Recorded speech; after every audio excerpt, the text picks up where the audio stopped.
all to Richmond Public Library. My name is Jen Gould. I'm the manager of outreach and engagement here. And today we are having our program, The History of Black Nurses in Virginia, which is a tie-in program to an author event that we host every fall called Read Up Richmond. If you are interested in checking out the book that we focused on this year, it's called Take My Hand. It's by Nolan Perkins Valdez. It might be appealing to you, given the field that probably many of you are in. But the goal of this program here today is to share with you the experiences of Black nurses in Virginia, past and present.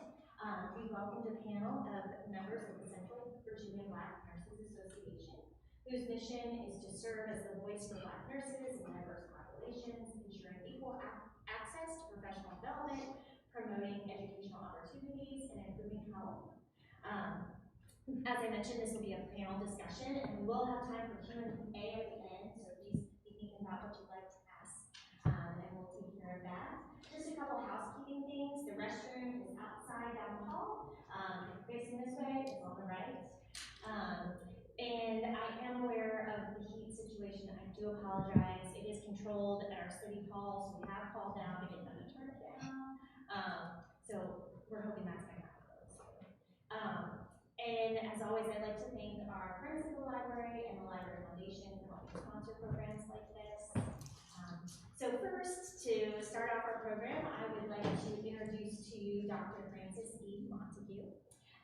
Dr. Montague started her nursing career more than 50 years ago. Pretty impressive. Her education began at Norfolk State University and continued on to Hampton University and then Virginia Commonwealth University and Walden University, where she reached her goal of Doctor of Nursing practice.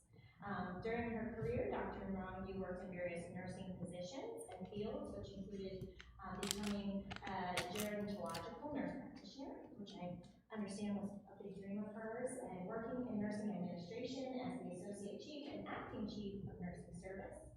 She also spent several years in nursing education and is a 27-year veteran of the United States Army Reserve nurse, retired Thank you for your service. Dr. Montague has been active in nursing organizations, including Chi Eta Phi Nursing Sorority Incorporated, the American Nurses Association Virginia Nurses, and the Central Virginia Black Nurses Association, where she is the current president.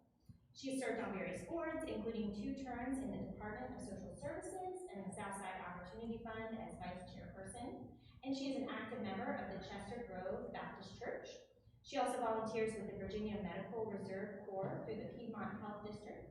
And in 2024, she was one of the top 3 finalists for the most resilient volunteer nationwide. So quite a career. She has contributed articles for the Your Health Matters column in her county's local newspaper since 2020. And she makes presentations to local groups on heart health, breast cancer, and others as requested. She currently resides in Amelia County, Virginia. So I'd like to welcome Dr. Montague.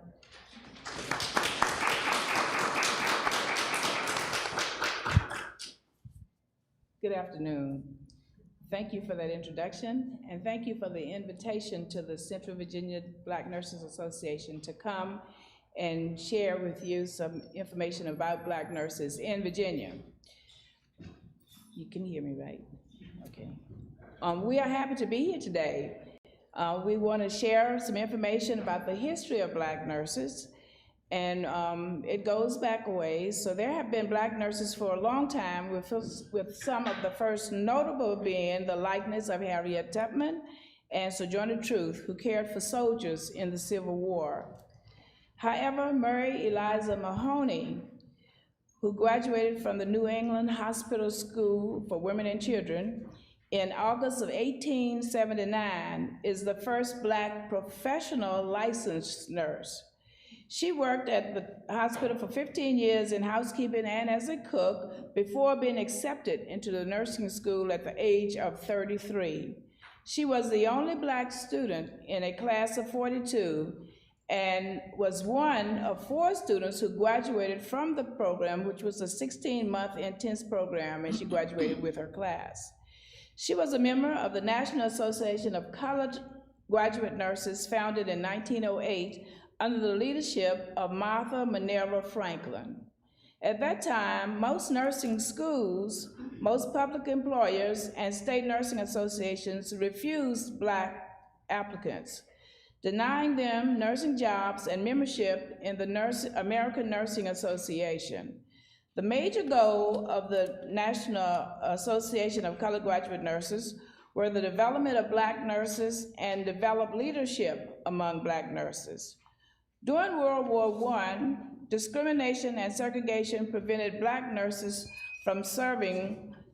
The flu epidemic of 1918 created a nursing shortage, and at the end of the war, 18 of 1,800 nurses who were trained and certified by the American Red Cross were allowed to serve. They were only allowed to care for Black soldiers and German prisoners of war. During World War II, the National Association of Colored Graduate Nurses made a significant impact on ending discrimination and providing integration. They launched a nationwide letter campaign and solicited the support of Eleanor Roosevelt and Frances Bolden, who at that time was a Republican congresswoman from Ohio. And doing that, they succeeded in winning an anti-discriminating amendment to the Nursing Training Act of 1943. 3,000 Black nurses served in World War II. This was significant in the integration of the Army Nurse Corps and the American Nurses Association. In 1951, the National Association of Colored Graduate Nurses merged with the American Nursing Association and disbanded their segregated organization. After a couple of decades, nothing changed for Black nurses under the ANA. The same concerns persisted. The mission of the ANA was to advance nursing standards, promote the health and wellness of nurses, and advocate for healthcare issues.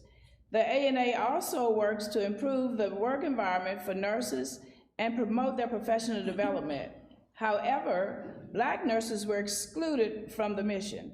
Still not receiving the respect and the same benefits other nurses were receiving, the Black nurses came together under the leadership of Dr. Lorraine Sams, former dean and professor of nursing, School of Nursing at Tuskegee University in Tuskegee, Alabama.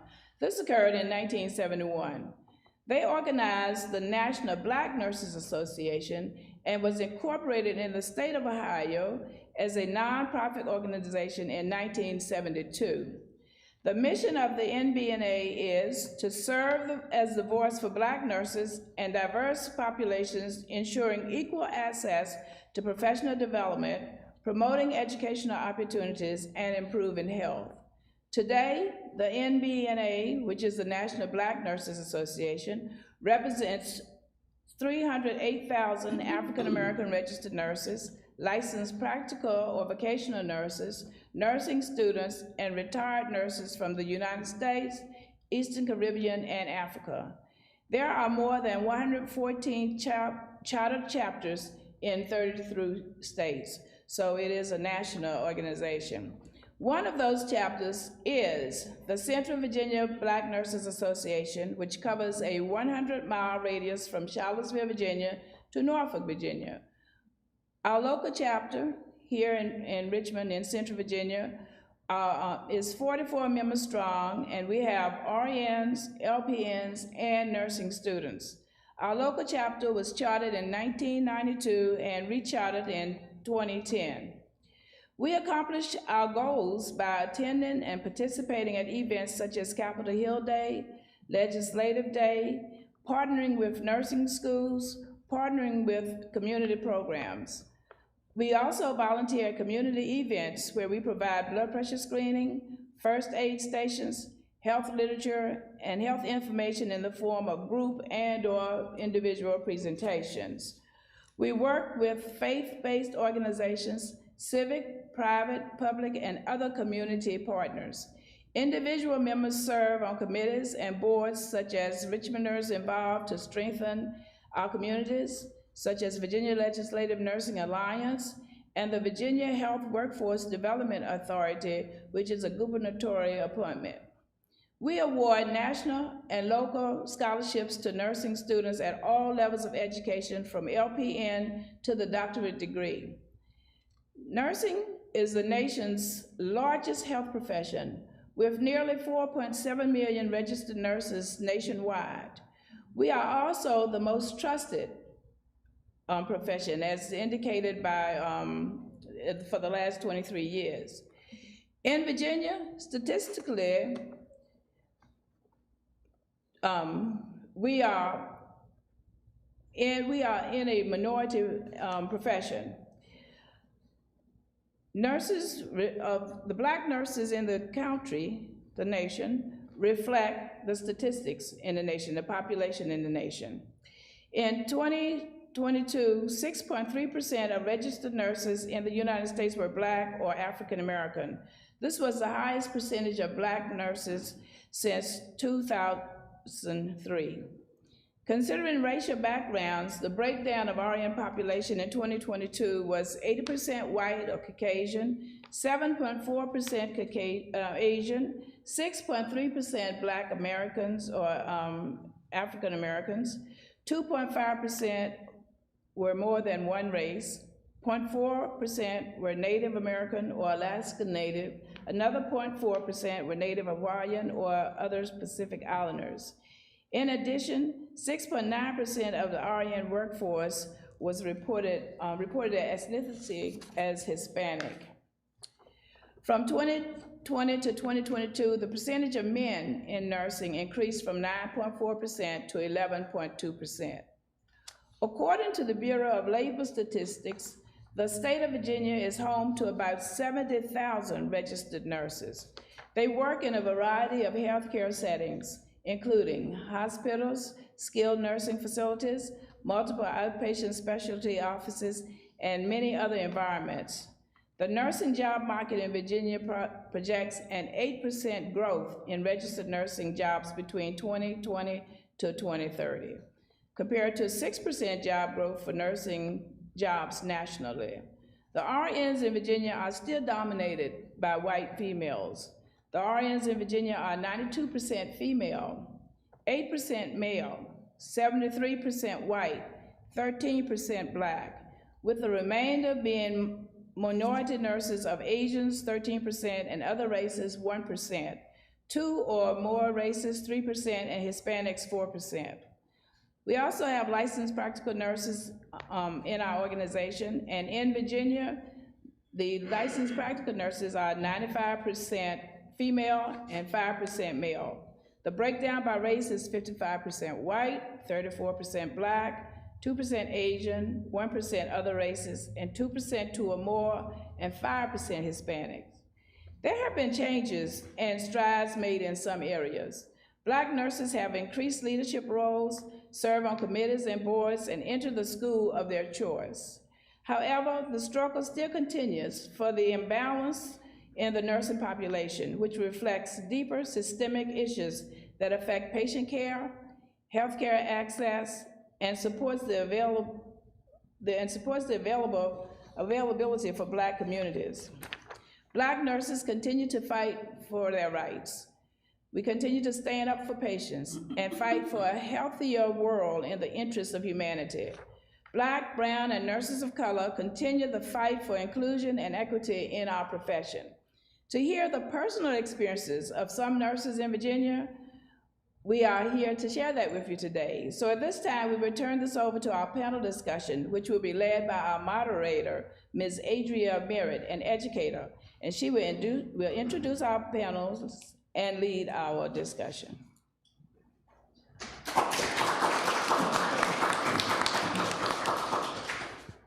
Good afternoon.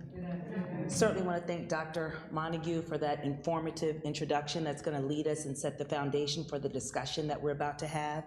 I'm so excited when she mentioned that nursing is the most trusted profession, to know that we have four from this profession who are going to share and give highlights about their experiences.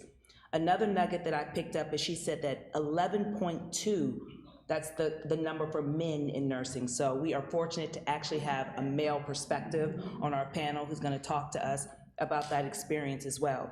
And then another piece that she lifted up that I think is going to be critical to this conversation is talking about professional organizations, right? Because that's beyond your work, right? That's where you can also have influence. And something I noticed from the bios of each of our speakers today is they are really up front and center in professional organizations. So a part of our conversation is going to delve a little bit more into what that looks like for you, as well as how you use that to really influence change for healthcare.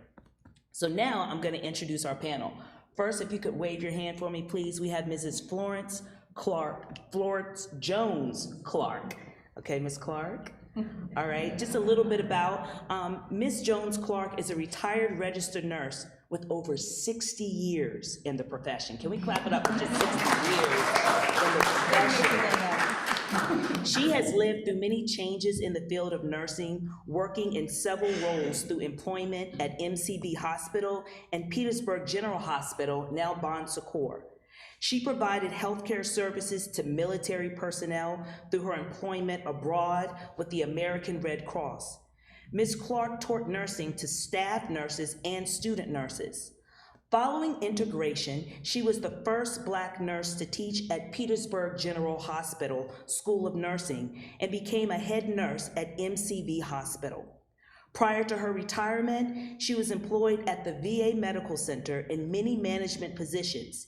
Immediately following retirement from full-time nursing, she became a part-time clinical instructor in the Virginia State University Department of Nursing. Again, it's my pleasure to introduce Mrs. Jones Clark.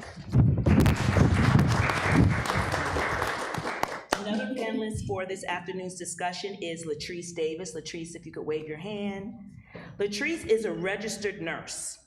Her nursing experiences have included medical surgical, orthopedics, telemetry step down, which I need to learn what that is, intensive care unit, neuro ICU, and surgical ICU nursing. She is currently the nurse manager for the surgical intensive care unit at the Central Virginia VA healthcare system here in Richmond, Virginia. In addition to full-time clinical nursing, she is adjunct faculty at Bryant and Stratton College, supervising nursing students during their clinical rotations. If we could again clap it up.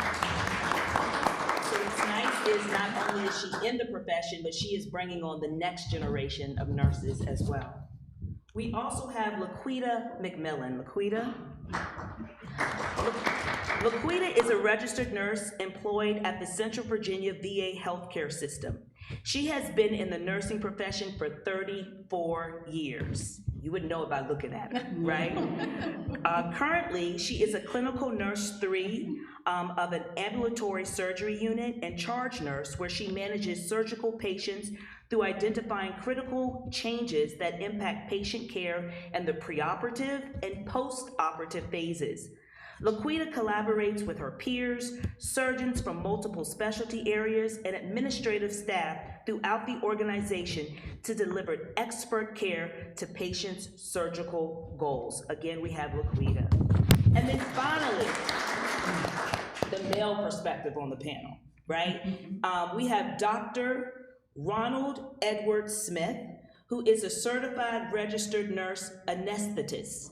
I'm gonna pause because I say that correctly. I don't know why that's a mouthful for me, but that's a mouthful for me, so you know it's serious work as well. But let's clap it up, because you know when you go into surgery, you want somebody who's adept at doing that, right? So, in the beginning of his professional career, he focused on the entire spectrum of clinical practice in a large level 1 academic medical institution.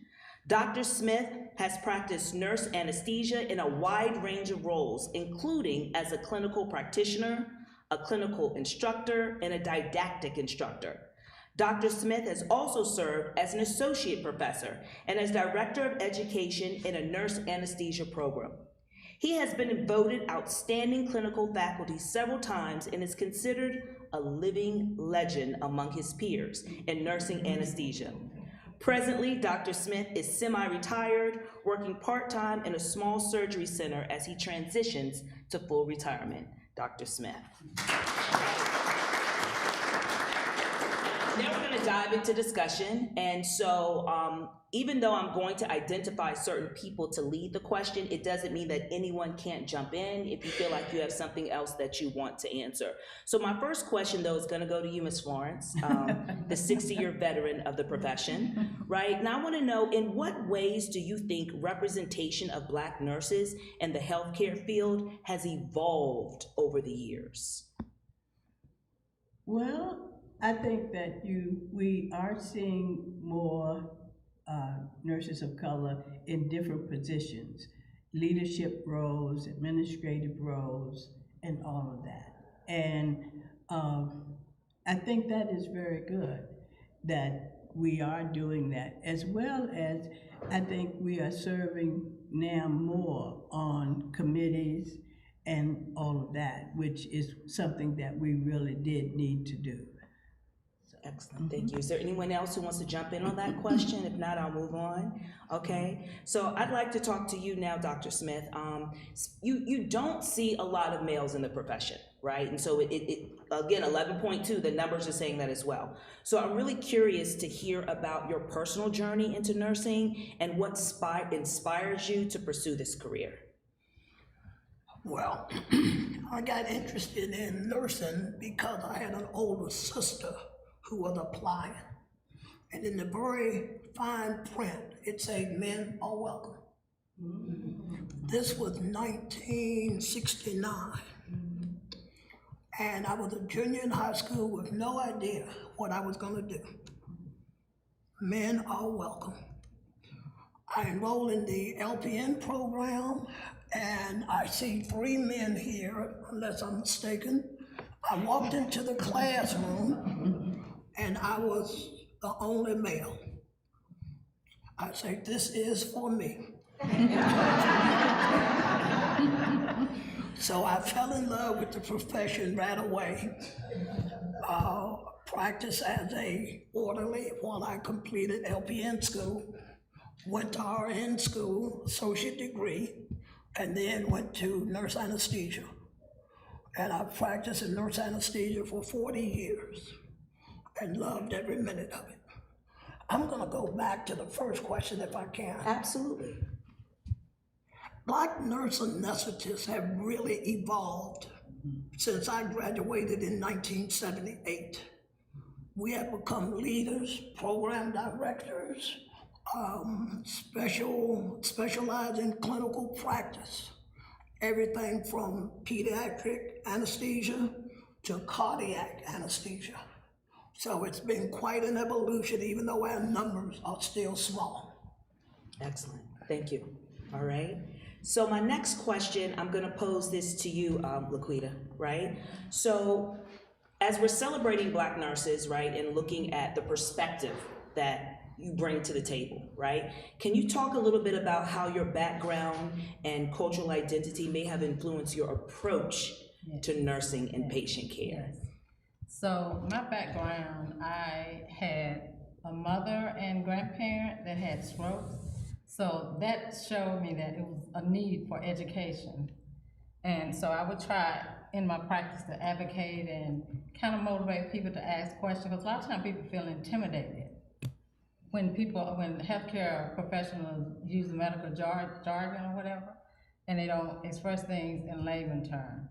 So I think it's very important that people feel confident and know that they have the right to ask questions and to learn about their healthcare status, decisions they have to make, as well as, say for example, just simple taking medication. A lot of people don't understand what medicine they take, or they can even tell you what medicine they're taking. I get that a lot of time at the VA. Patients can't tell you what they're taking. And it's important that they know, so they know how to follow up with the medication. Certain medication require lab results. You know, with medication get certain levels. So I just try to use my past, because I don't know whether they had an opportunity to really, was aware of certain things in time, but I think it's very important that people are educated. Okay, so you use that when you're encountering or when you're working with your patients to make sure to create that safe space for them to ask questions. Yes, and I share my experience of, losing a mom at 49, from a stroke. Okay. Very nice. Okay, thank you. All right. So we're gonna follow up now, and I'd like to go in, I'm gonna kind of build on that, right? And specifically, we hear a lot about healthcare disparities, right, in nursing. And so again, when we're thinking about the presence of Black nurses, nurses of color, a lot of times making patients feel at ease when they come in who don't normally see somebody who looks like them. So here's my question for you, right? My question is, how can nurses play a role in reducing healthcare inequities for underserved communities? Basic, communicating with them, being non-judgmental, making sure they have the resources they need. A lot of older people don't have computers or access to them or know how to use them, so that's important. Let's see, and just making sure they understand their right to have questions, to ask clarifying questions. Because some people don't feel, they feel intimidated and they don't ask, questions and things. And also just to make sure that when you talk to the patient, you're also speaking with their caregiver or family member or friend or whoever is assisting them, because a lot of times it's a group effort. And you have to look at the holistic approach of it. But sometimes people have social issues that interfere with processes of healing and, being managed. Thank you. All right, this next one's for you, Latrice. You ready? I think so. You ready? Okay. So again, when we think about representation and looking at you showing up as a nurse in the profession, have you had experiences where you had to navigate cultural differences in the profession? And if so, talk to me about how you addressed it, right? How did you navigate any experiences you may have even among colleagues, right, within the nursing profession as well? So, when I first started, my mom told me, don't come to my town and act out. Because I lived one place and she worked another place. She said, don't come here acting out. I was like, what does that mean? And so I think I grew up, and my mom was an educator, so I didn't see race, right? Like, she had students of all colors, so I don't know what that means. And I never experienced anything that would make me feel like somebody judged me by my color. Okay. To get asked certain questions like, well, where's my nurse? When I walked in the room, and I'm like, okay. Or I get told that you only got this position because of affirmative action. And I had to call my mama like, what does that mean? Because I'm thinking, like, I sat at the table, took my boards like everybody else, so I'm confused as to why you would say something like that. So then I realized that it wasn't a lot of people that looked like me.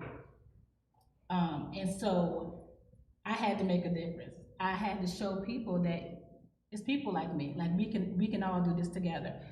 Realizing that bringing the next person up wasn't gonna stop my check. I'm gonna help you because somebody took the time to help me. Telling my peers certain things were not acceptable. You sitting at a table and, asking me questions, because before I cut my hair, I had locks. And I remember someone said, well, do you wash your hair? And so Dr. Faison knows me, and I had to watch my face, because I was like, just took a deep breath, and I was like, yes, I wash my locks. Why would you ask me a question like that? And then, because I said, let's remove the bias, because even some people don't know, that you do wash your locks, right? So I try to think about the positive in it, right? Give people a little bit of grace, but I do recognize that some things are totally biased. And then I had a voice for myself, and I realized it was okay and acceptable to speak up for it, to try to say, okay, I'm gonna remove race from this thing, and I'm gonna say, be objective to it, but then I'm gonna call a spade a spade. I'm gonna have to call it out, and I'm okay with being the person that, she got a lot to say, but I speak facts. I remove feelings. I learned through a mentorship to remove my feelings from it, and sometimes it may take me a day. My current chief told me, when you start typing the email, Latrice, I want you to put it in this corner, this draft, right? And I want you to come back to it the next day. And that had probably saved my job, because I just came off probation, putting it in my drafts, because I came back and I was like, ooh, girl, you want to send that email, won't you? So removing the feeling from it, because some things, they do come at you. Being in this leadership and coming to the VA was different. It was totally different. And this being a safe space, I would say that this has been the most eye-opening experience for me, because I have witnessed hierarchy within other hospitals, right? Now, this hierarchy looks different, because I'm going against prior military that gets represented before someone with experience. They gonna get represented first. And if I fought hard in the private community, I'm fighting a fight now that is different. But I still hold my own. I'ma still say what I gotta say. I'll research it. And if I feel too emotional about it, I just won't speak at that time, because I don't wanna have to keep saying I'm sorry. But to counteract that, I go to my clinicals, like I'm at one today, and I embed those things into my students. I teach them, you're not gonna allow a doctor to raise his voice and be fussing at you. What we're gonna do is we're gonna walk away, because he or she is emotional, but we're all adults. So it's okay to walk away, protect your peace, and they'll come around. But you just cannot stand there. It's a lot of things I think I tolerated in the beginning that I should not have tolerated, but that comes with wisdom and growth to understand it's not acceptable at all. To speak your facts, hold your own. If someone is belittling you, you can't entertain that, because from afar, my grandma said, two fools arguing, you can't tell which one is which. So let them argue by themselves. But my students are my outlet, the reason why I remember why I became a nurse. Even like, my boss said, well, you don't have to go back to clinic. I said, no, I'm gonna go back after this, because they look forward to it. They look forward to someone giving them experience, like being on the floor with them, remembering what it was like. Some of them have had really emotional times where they have broken down, and all they wanted someone to say was, it's gonna be okay. I'm like, hey, this is just 12 months. We can get through this. It's gonna be a hard time. You're not gonna be able to go out and hang out with your friends. It's 12 months. Or being said, well, Ms. Davis, don't nobody look like me in my job. I say, well, look like yourself. It's okay. Telling them to show up. Make sure your clothes is on. It's the way you present yourself. And these are things my LPN instructor taught me that 23 years later, I still make sure I show up as myself. I'm gonna make sure my hair is done. I'm not gonna look like I just rolled up out of the bed. None of this stuff, because I have to present myself 10 times better than the next person. Is it fair? It's not fair, but that's what we have to do. Because I can't walk in there with my uniform wrinkled, because they're gonna talk about me. But the next person can walk in there and look like they rolled up out of their bed, and that's okay. But I want these set of nurses to be so much better than I had to be, to not go through what I had to go through.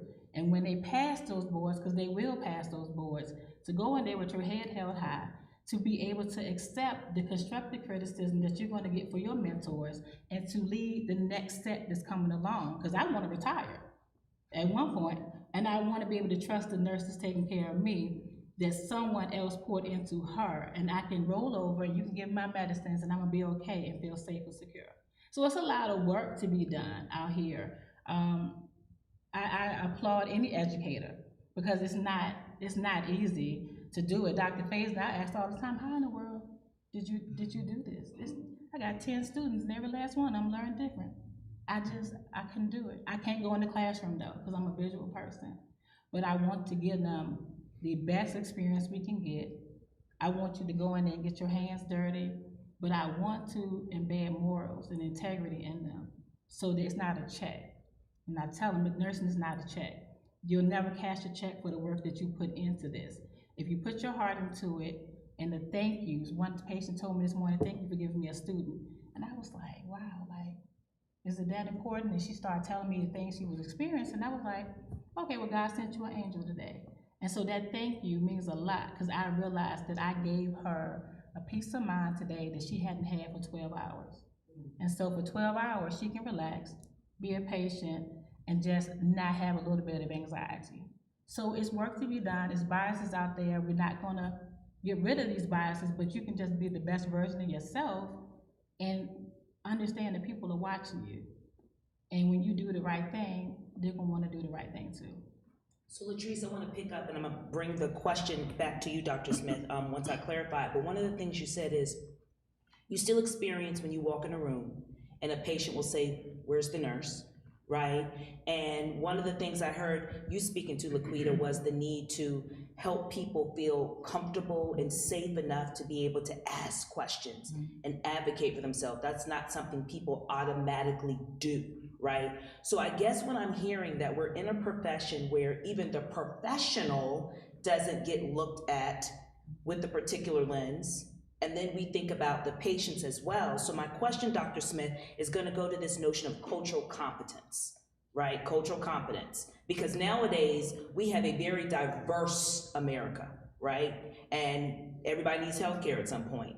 So you spoke to, yes, showing up as the best version of yourself, but I wanna go back to some more specific, practical things that you can do as a nurse educator, or as a practicing professional as it relates to cultural competence. How important is it? And what can you do to address it day in and day out in your profession? Okay? Well, I've been judged every day of my practice for 40 years.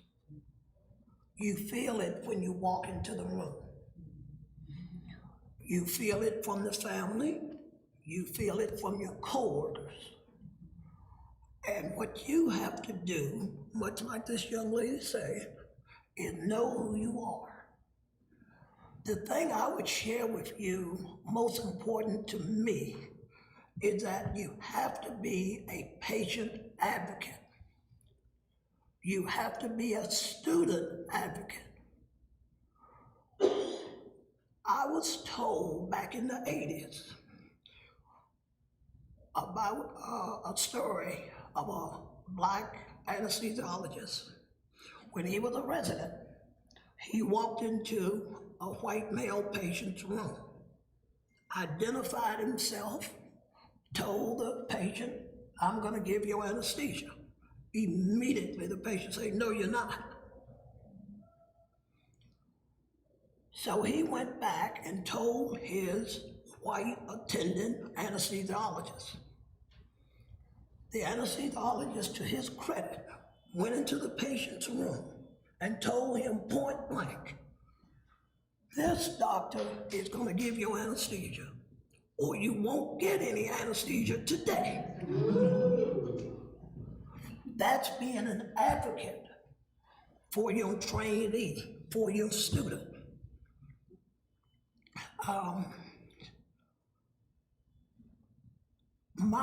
My career has been very challenging because as a black male, you get no grace.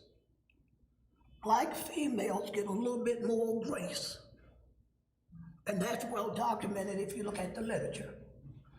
Black males are seen as very intimidating, no matter how we carry ourselves. So, again, I'm gonna go back to being a patient advocate. I have stood up for all of my patients, black, white, Chinese. I went into the room one day, and as I'm going in to see my patient, the anesthesiologist is coming out. When I passed him and entered the room, the patient and the whole family were just laughing. They were laughing at him. And they told me as much. They said, "What's wrong with him? He doesn't know how to talk to people." You cannot use all of these highfalutin words. They were so glad that I was able to break it down. You've got to be able to break it down. That's the most important thing. You got to be able to communicate on the level the patient presents himself. I've had anesthesia residents when I was at Johns Hopkins. One of them came to me because a housekeeper, who was a male, black male, didn't speak very well. He came to me and said, "Ron, can you understand what he's saying?" I looked at him, I said, "Yeah, he sounds like my father." And that backed him up. So you always have to advocate for your patient, for your student, even for yourself. Did I hear you say you were an LPN at one point? I was. So was I. And that's great training.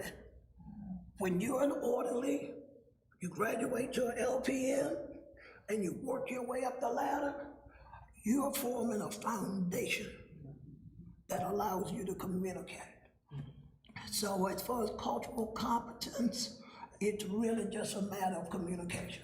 Okay, so I'm hearing patient advocate, student advocate, simplify the message, put yourself in the shoes of the person who you are providing that service for. Yes. Right, in order to simplify it. So this is the last question from me, and then I'm gonna turn it over to the audience for questions, okay? If you have any questions that you have. So my last question is for you, Ms. Florence, okay? So again, I'm looking at that 60-year span, right, of your career. And when we think about a lot of the practices that everyone has shared, a lot of that is influenced by policy, right? Different policies that are out there.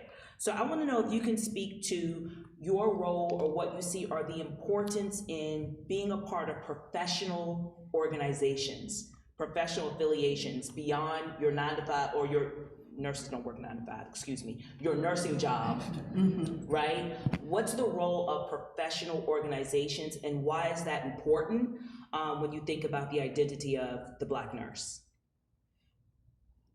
Well, when I first was in a professional organization, way back in the 60s, late 60s, when I went to the job at the School of Nursing. See, you had to belong to the professional organizations. Now, whether they read it on the paper that I was a different color, I don't know, but I was on there.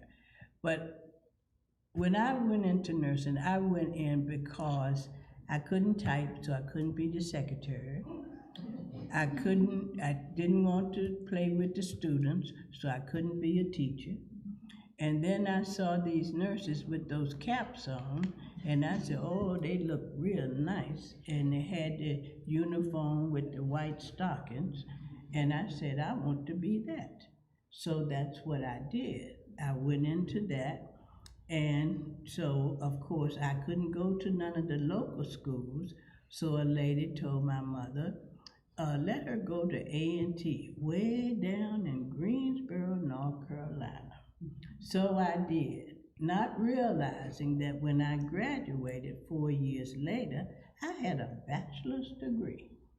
So when I went to the School of Nursing at Petersburg, that hadn't seen people look like me, but the national law had passed that you had to have some Black students in this school. So a doctor there at the hospital told me to, Florence, go over there and apply for a job. And I said, I don't know anything about teaching nursing. He said, what did I say? Because we're gonna bring some students in there and I need you to be there.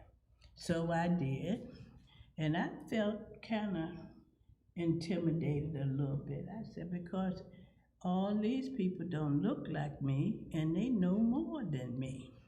And though one day I was there waiting, because we had to stay overnight because they were having an inspection, and the inspection was the next day, so we spent the night there. So they told me, Florence, go ahead and lay on the couch and rest yourself because we're here all night. So I did, and so when I dozed off a little bit and they thought I was asleep and I heard them talking, I said, I know that. They don't know any more than I do. From that point to now, I'm not going to be intimidated because your color is different than mine. I'm going to apply for this job, and I'm going to try to find the way to do it. So my first thought to people is that know you. Don't be intimidated. Advocate for yourself. And that's why I have been able to go from that job to my last job as a medical inspector for the VA, to travel all over this country to make sure veterans receive the right care. The point I'm trying to make here is know you. Nursing is my passion. I love making a difference. And if I don't do it and sort of fall short of it, it's not because of the color of my skin. It's because I didn't know that, or I didn't prepare adequately. So the first thing I said to nurses, young nurses, believe in yourself. Don't get caught up in thinking, y'all heard them say I've been around for 60 years. I don't know where they got that from, but I already did that for you. You don't have to go back down that road anymore. I did that. I sat in the back of the bus. I couldn't go to a certain school, had to go all the way to North Carolina and ride in the back of the bus because they weren't taking people that looked like me. But that did not stop me from developing my passion of emptying the bedpan or being in the meeting where I'm making the decision about the team. So you have to first, now it took me a little while to get to that point, but once you get to that point, you love the profession much more. You realize that you made a difference in somebody else's life. And like I used to tell students when we used to go to the hospital, I don't want to do this anymore, Ms. Florence, I can't do. Always remember, no patient would come here if you weren't here. Think about it. Would a patient be in the hospital if it wasn't no nurses? We don't have that cap on anymore, but we still go. We might not be wearing our white stockings and our white shoes, but we are there. Nothing would get done if a nurse was not there. So your role is very, very important. And when you walk down the street or you go to Publix or Food Lion and they say, oh, there go my nurse. Okay, they're my nurse. That's what makes the difference, is that you know you made a difference. I already walked down the streets of Greensboro, North Carolina. We're gonna overcome. So don't worry about that anymore. I took care of that for you, okay? And just go ahead and do. And compared to now, that not only are we appreciated for what we do and the difference we make in healthcare and that we are trusted, they're giving us a little bit more money now. They didn't give me very much back then. They gave me, when I got my Social Security and I looked at what I made the first year, it was $15,000 for a whole year, okay? Ask a nurse now what they do, what they make. It makes a difference. And you are not there because you're giving out. That's Florence Nightingale that did that didn't, because her daddy had plenty of money. So she didn't need to worry about what she was getting. But you are paid a decent salary for all that you put into it. And yes, sometimes you do cross over to make a difference in a patient's life, but that's why you're there, to make a difference. Any way that you see, that you advocate for the patient, you advocate that they know what is going on with them. And the thing that I tell patients, don't come here to the doctor's office by yourself. Always bring a family member so that they can ask questions, because, you know, doctors don't spend the time in explaining all that, because Mr. Medicare doesn't do good anymore and with pain. So they give you 15 minutes and you got to be gone. But who do they look to? The nurse. They look to the nurse to help them understand the next step. Thank you. I want to make sure we have a little bit of time from the audience, but I think one of the things that we heard from everybody is nurses are advocates, right? We heard them talk about being an advocate for the patient, being an advocate as nursing educators for your student, and we heard being an advocate for yourself, right? Believing that you can show up and do good work on behalf. So now, is there anyone on the audience who wants to probe a little bit? Now that we have these trusted advocates up here, anything that you want to ask them? Yes, ma'am. I would like to ask for anyone, as I'm listening to everyone's stories, it seems like everyone came into the field of nursing with one idea of what they were going to be doing, and then it has evolved throughout your careers, which is really inspiring to me. And so I wanted to know, for anyone that wants to answer, what was your goal going into it, and at what point did you see your ability to make a change increase? Like when did that happen for you to realize that it was more than just emptying a bedpan, like you said? Well, so I have to do something different every day. I think I learned that I didn't like repetitive things when I worked at Russell Stover Candies, and I went to did the same thing every day, and I was like, this could drive somebody insane.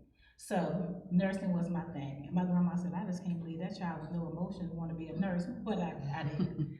So then I started having a passion for ICU because it made me on my toes, right? Like, I don't like the ED because I don't want to deal with sick babies. So if I go to the ICU, I know I got adults, but I know I got to be like on my toes all the time. And it made me increase my learning. Then the population started to change as far as the people I was working with. And I started working more with nurses who were there for a check. And that changed how I kind of like how do you change this? Like how can you be the change agent in this whole thing? And sometimes you have to be the sacrificial lamb. So I started checking into leadership programs. And I did not want a master's in, I like people, but I don't love people. I didn't want to be a nurse practitioner, I would say that. But I wanted to be able to run, like what can I do to be able to run a hospital? And I say that now with confidence because at one time I didn't have the confidence to say that I could be a CNO. I didn't have anybody that looked like me that was ever a CNO. But now I know that it's possible, so I'm confident in saying that that will happen before God takes me from here.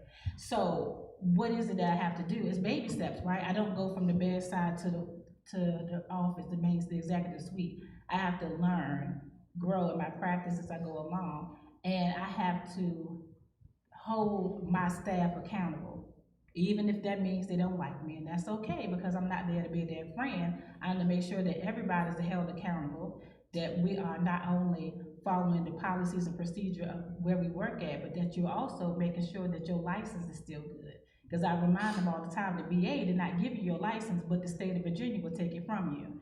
So it don't feel good. You know, it's not a good feeling, but you have to be that person. Change starts from within, right? And it's not about me, it's about my patient outcomes. It's about, you know, if I keep letting you come in here late, you can keep on doing it. If I keep letting that baby eat candy before dinner, he gonna keep on eating candy. And it's also about like sometimes closing that office door and like, God, you gotta give it to me. Like it's a lot of prayer that come in there, but it's a lot of patience too. Because if someone else before me didn't believe that it could happen, it couldn't have happened. So I have to believe in myself. My neighbor is a retired nurse who told me that when she was nursing, that Black nurses could only work night shift, and that they had to be out of that hospital before the doctors came that morning. So on the days when I feel like I don't want to show up as my best self, I remember it was a time that I couldn't have worked day shift at the bedside, let alone have my own office. So if nothing else but for her, I have to show up. I have to do that, but also because it's people coming behind me that I have to pave the way and say, this is what accountability looks like. You know, we're going through some changes in our government right now, right? That's affecting our veterans, that's affecting our health care, and it's not a good feeling at all. Do I believe that there's a lack of accountability and a fraud, waste, and abuse in the government? I will be honest and say there is.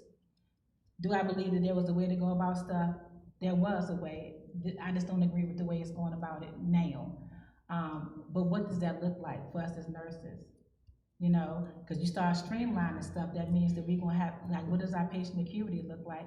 People are living longer, a lot of comorbidities.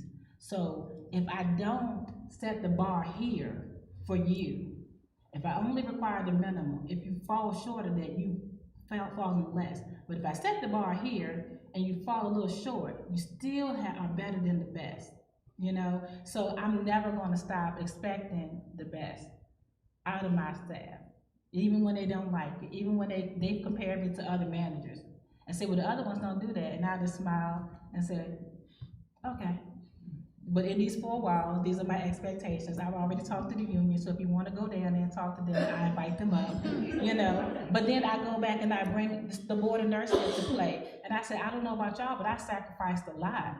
Like I gave birth to my son on a Tuesday and was back in my clinical on that Saturday, because I had my last semester to finish this out. And so when I think about that, it makes me say, oh, I'm not losing my license messing with these people. Like, I left a 4-day-old child at the daycare so I can finish out my semester. I don't know what y'all went through, but I know what I went through. So I'm going to get there. I'm going to be a CNO, whether it's at the VA or HCA, whatever it's going to be. I'm confident in saying that now, because I had to have some heartbreaks. I had to have some people mad at me.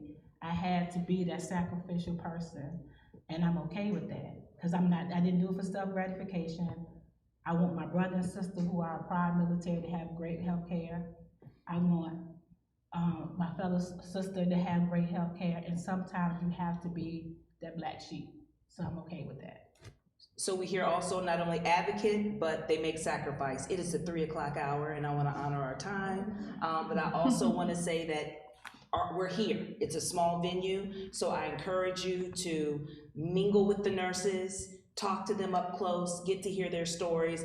But if we could go ahead and thank them and clap it up for them for a great discussion that we had. Yes. I need to make this comment because it's gonna dovetail on what she said and gonna dovetail on the question. How do we know we can make a difference?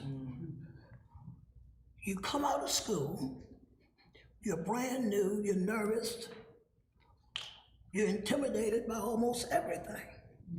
And especially the majority culture is gonna try to intimidate you.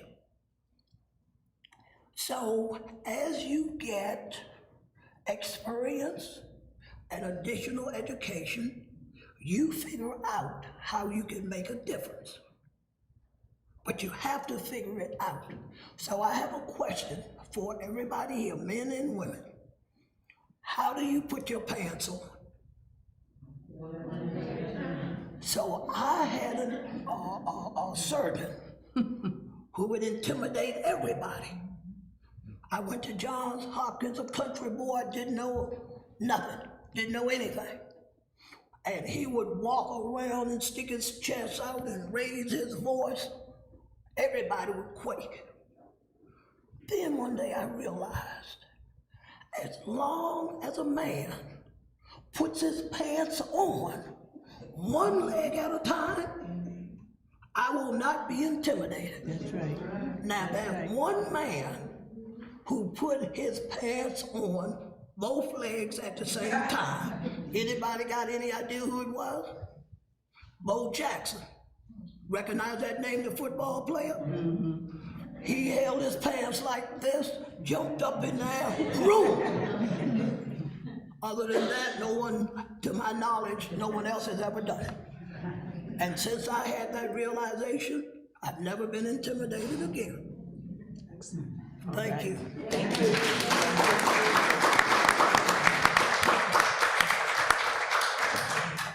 I want to thank our panelists again for being here and sharing your experiences with us. It was really enlightening and inspiring. Some reviews for sure. And thank you all for coming and attending this program as well. As I mentioned, this is part of our Read Up Richmond programming. We do have another one in April. We have a author coming in who wrote hands. Linda Janet Holmes. She was part of our original set of speakers for our Read Up Richmond program. So I'll be emailing